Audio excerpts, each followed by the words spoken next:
Well, look, Laura, we've seen the polling. This is a 99 to 1% issue. In other words, 99% of the public says crime is either a problem or a major problem in their community.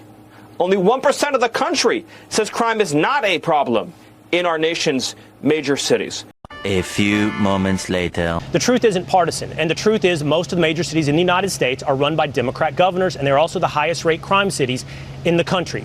I'm on limited time, and I want to give you a chance to address something, I would though, absolutely Governor, because President welcome Trump brought federal it up. support. Apparently, there we go.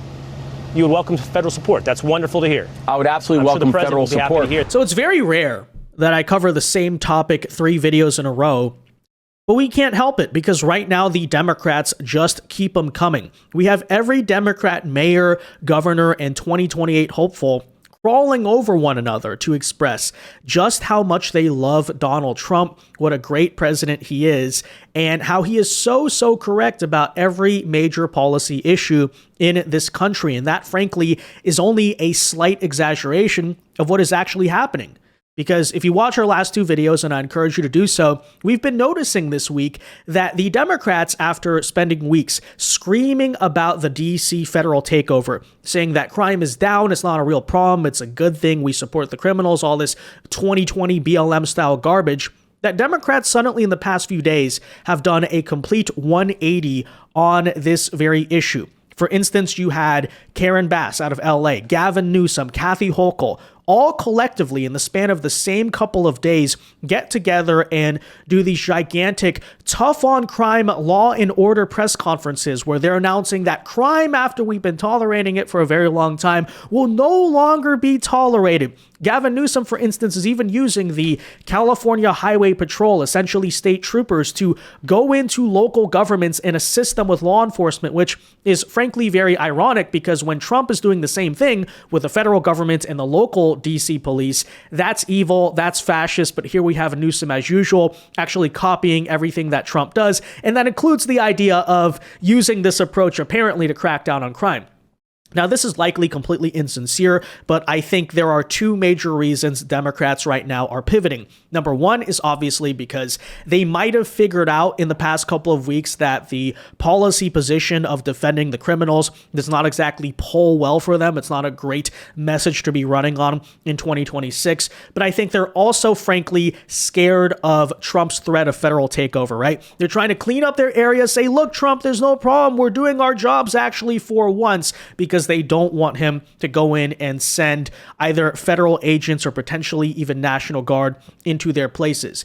Except, again, they're all trying to crawl over broken glass here. They're trying to outdo each other. We have the biggest MAGA supporter, apparently nowadays, Democrat Governor Wes Moore of Maryland. It's worth noting as well, this is a major rival potentially for Newsom in the 2028 primary, who came out today and admitted that he would indeed welcome federal support to clean up Baltimore. He's not quite going to the extent of wanting National Guard here yet, but I say at this rate, give it a couple of days, noticing how quickly Democrats are changing on this issue. And it's worth noting, guys, this comes just days before, after he was slamming the federal takeover in DC, saying it was horrible. He was bringing up even arguments of racism that we platformed before. And so in today's video, I want to show you just how astonishing this is, because Wes Moore, after Newsom, is suddenly saying that Trump has all the right ideas implicitly. Wes Moore is saying, no, I'm the bigger Trump supporter, and apparently that's a 2028 Democrat primary now. They're no longer competing on who's the most anti-Trump, they're competing on who's the most pro-Trump. So we'll tell you all about it. First, though, as usual, do us a favor. If you enjoy our content, make sure you hit that like button down below and subscribe to the channel if you are new. We are almost at 500K. Help us get there, smash that red button. And with that said, I want to show you just how astonishing this complete 180 pivot is, because it was just days ago that you saw Governor Wes Moore, a guy that, many people see as a 2028 dark horse, going out there and slamming the federal takeover, right? Saying it was disrespectful to the National Guard and all this garbage. It's horrible that Trump is cleaning up trash and crime in DC. And then in a second, we'll show you where that's going now. But first, take a listen. Here's Wes Moore again, 2 days ago. Check it out. But before we continue this video, a quick word from today's sponsors, because we need to talk about the financial mess that is hitting Americans hard. It is arguably the most important story in this country, and it never gets talked about, which is the fact that we are currently in a record-breaking personal debt crisis. In Q2, total household debt hit just $18.39 trillion. That's about half of our entire national debt. Credit card debt has skyrocketed to $1.3 trillion. Some folks are juggling 25% interest rates, and Gen Z, my generation, don't even speak about it. We're currently in an average personal debt of $94,000, which is way above what had even millennials and Gen X dealing with. Guys, the system is not just broken, it's rigged.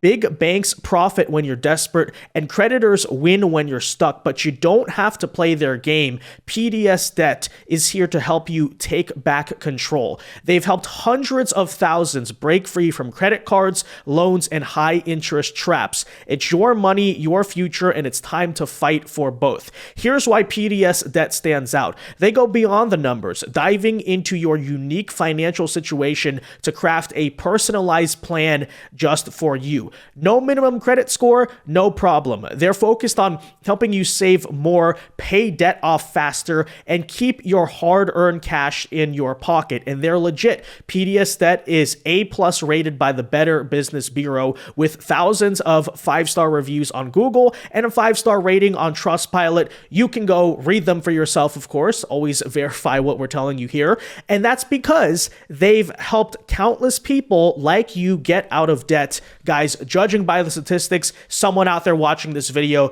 probably applies here to you. So, full transparency, if I ever needed a service like this, and God forbid, PDS Debt is absolutely what I would use. They're the real deal. So you're now just 30 seconds away from starting your journey to being debt-free. Head over to pdsdebt.com/Vince for your free assessment and find the best option for you right now. That's pdsdebt.com/Vince.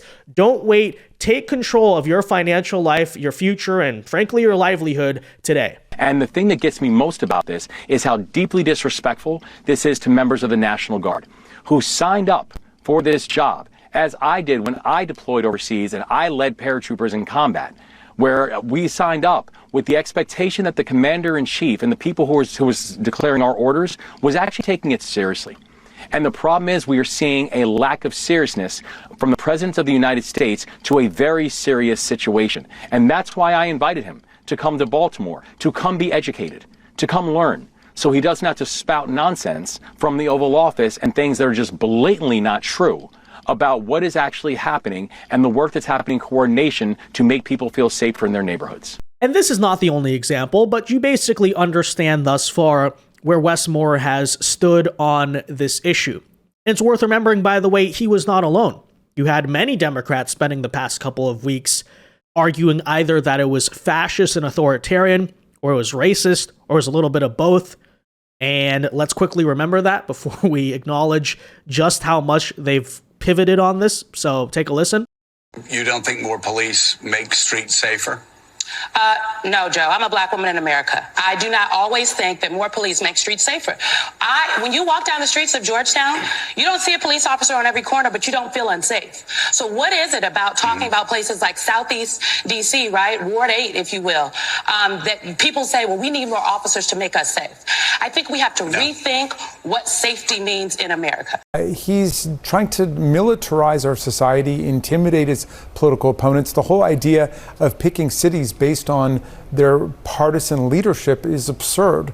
I mean, there are lots of Republican cities and towns struggling with crime. Everybody is across the country. Always, crime has always been part of our history, and yet crime is down. In DC, for example, it's at a 30-year low. It's down in Baltimore, it's down in Chicago. But the point is that in our system of federalism, the different branches of government and the different departments of government are supposed to work together. If Donald Trump thinks he's got some great ideas for Chicago or Miami or Houston, Texas or whatever, he should call a summit for the White House and say, hey, here's some ideas where the feds can work together with states and localities, not have a series of rolling National Guard invasions of people's cities. Right, so we know, but if you needed a reminder, these were the Democrat arguments of the past several weeks. Crime is down. It's at 30-year lows, don't you know? We had a woman at the DNC even saying that ordinary Americans do not care about this issue. And people like Simone Sanders were taking it one step further. They said, crime? You're scared of crime? You fear for your safety? That's just a white supremacist construct, right? We need to rethink what it means to be safe in America. You may think that safety means living in a safe neighborhood without crime, but are you sure you don't need to decolonize that very idea? Are you sure that crime is not actually liberating and the true meaning of safety and freedom in many of these things? Well, it turns out that Democrats seem to have noticed these types of arguments were not working all that well for them. It's a losing issue. And previously, I had guessed I didn't think necessarily there was a national memo on this because it seemed like a lot of Democrats were still arguing the same things. But after watching the string of Democrats now saying the opposite, I truly believe, frankly, that this did happen, right? Someone told the Democrats that, hey, stop doing this garbage. This is really dumb. You sound like an idiot. You're going to lose the midterms based on this message. Because, of course, as a reminder, today we not only had Newsom announcing some type of crime crackdown that I'm sure he's not serious about, but even, frankly, directly, I would say, calling out the fact that Democrats are rhetorically and argumentatively wrong about this talking point, right? So check it out. This is a stunning change we've seen in just the span of days. And this is more my own observation. This is more of a tonal observation. I don't think it's a very good argument to make that, well, we're down 15, 20% when you still have people whose cars are broken into. You still have crimes being committed. You still have murders. You still feel unsafe in certain parts, in certain communities and all across this country. So I think we have to be very careful about that. Yeah, so there you had Gavin Newsom telling Democrats directly that they're wrong about this. And by the way, Newsom is completely insincere. He's full of crap. I doubt he's really going to crack down on the crime. He's, of course, a crazy, cunning sociopath that will say anything he believes is politically advantageous. But that said, understanding he's doing what's politically advantageous, he is substantively right here.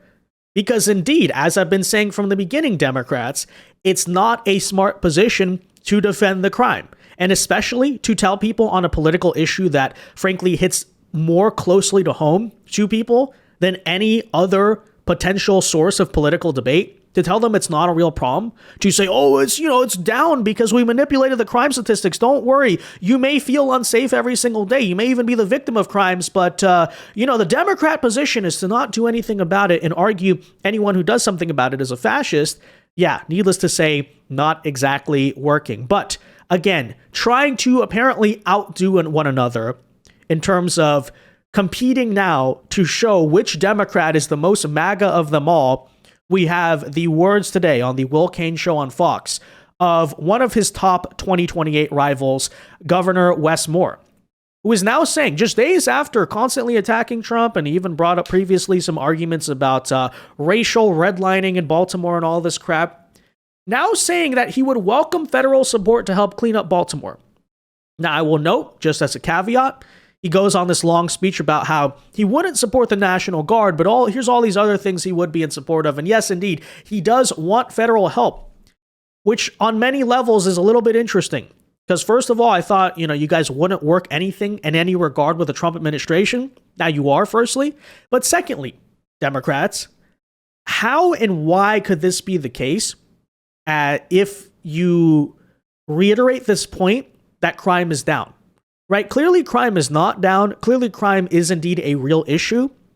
According to your own logic, if Kathy Hochul is going out there stating that she is tired of the woke judges letting the criminals out of jail, I thought that wasn't happening. I thought that was a right-wing conspiracy theory. Now Kathy Hochul is saying that. Clearly, crime is a real problem if Gavin Newsom is announcing a statewide crime crackdown, which, as we showed you in the last video, they're grilling him on that. They're saying, how can you say crime is not a real issue and then be doing this? Clearly, crime is a problem. if Karen Bass is saying that now they're going to be arresting criminals, and clearly crime is a problem if Baltimore, according to Wes Moore, needs federal support to crack down on crime. Isn't it so interesting how that works? But with that said, I want you to take a listen, because after spending many minutes complaining about Trump, Wes Moore makes a shocking admission, even if it's coded in a bunch of Democrat talking points, which is indeed Baltimore needs serious help, and he would welcome some of it. Again, I'm sure in the span of days, he'll now call for the guard, but take a listen. Governor, I appreciate the investment, but it would just seem to me, if despite that investment, Baltimore still ranks third in the nation in violent crime rate per capita in the nation, that you would welcome in the President of the United States' help if crime in Maryland. And as to the point of partisan politics, it's simply the truth. The truth isn't partisan, and the truth is most of the major cities in the United States are run by Democrat governors, and they're also the highest rate crime cities in the country. I'm on limited time, and I want to give you a chance to address something, I would though, Governor, absolutely because President welcome Trump brought federal it up. support. Apparently, there we go. You would welcome federal support. That's wonderful to hear. I would absolutely welcome federal support. Happy to hear that. But I also know what federal support is going to be necessary and required. It's the reason that I've said we would love to have additional support for license plate readers, things that we know can actually stop crimes as they are happening and making sure that people are brought to justice, and not having $30 million cut from public safety budgeting that is coming from the federal government. That I would love to be able to make sure that the federal government can do things like ban ghost guns, and making sure we're eliminating these extended clips for Glocks, which essentially are turning Glocks into automatic weapons. I would love to make sure we're investing in local law enforcement, because we are watching cuts that are happening to local law enforcement, and also gun safety funding. Governor, we can't let all of that stand in the way of the immediate solution being offered by the federal government. Well, you can't let all of that stand in the way and be an excuse for rejecting the solution being offered at the doorstep, which is the help of the federal government when it comes to the National Guard. Yeah, so certain left-wing talking points aside, let's actually grill into some of the admissions that Wes Moore made. Again, I already pointed out, first of all, so crime is a problem. Is that what you're saying now, Democrats?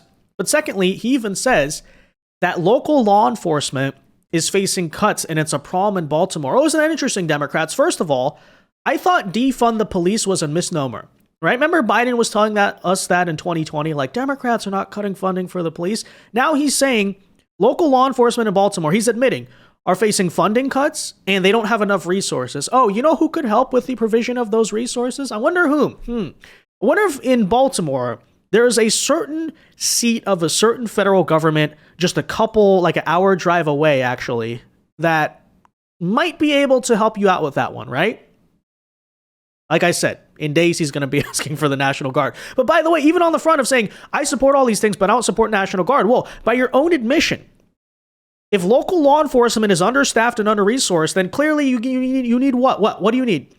Federal help, right? That's the immediate solution Trump is offering. Federal help. But still, nonetheless, the 180, the pivot, is pretty hilarious to witness. And hopefully by now, you're noticing a pattern, which is that Governor Wes Moore is completely full of crap. Okay, he's no different. He is being lauded as a 2028 hopeful because a lot of people believe for a Democrat, he has better optics, right? He's a veteran. He's kind of like a masculine guy. He likes sports, and not in the Tim Walz way, but he actually like kind of looks decent, I guess, in that sense, right? They say that he's not radical. He's not woke. You know, he's kind of like this moderate centrist, you know, good guy, whatever. But as you can see, when he really gets grilled, when he actually has to, face difficult political battles, he seems to be struggling. And by the way, on this same episode of the Will Cain Show, he was further grilled for the fact that supposedly his aspects of his military service may have not been so accurate. As you can see, Will Cain called out Wes Moore in the same interview for lying about receiving a gold star in the military. That sounds familiar. That sounds actually a lot like another Democrat governor who was a political hopeful at one point. Which one was it, right? But anyways, as I said, you can see this guy full of crap. And I want to give you a chance to address this, Governor, because the President of the United States has brought it up. In 2006, on your application for a White House fellowship, you put on your application that you were the recipient of a Bronze Star, I believe also with a Combat Action Badge. That was not true. You have apologized and said it was an honest mistake. Here's what President Trump said. Did Wes Moore, the governor of Maryland, lie about getting his Bronze Star? The question, Governor, is why did you let it go on? Even if it was a mistake, for years and years and years as you were celebrated as having a Bronze Star? I'm very proud of my service to this country. And I think, and I'm not sure if you've served, Will, but I think as anyone who has served in this country, if you look at what we were able to do overseas and the fact that I was recognized by the United States Army with both the Bronze Star and the Combat Action Badge, I think I'm not only proud of the service that I have done to this country and the fact that I was willing to put my life on the line, wear the uniform of this country, overseas and lead soldiers, but I also know that the soldiers that I serve with are also proud. And also I know that most soldiers and most veterans know the ridiculousness of this line, and especially when they know that as someone who's actually led soldiers in combat and someone who's actually led led people overseas, and to know the United States Army actually recognized me with these awards, I think it does matter.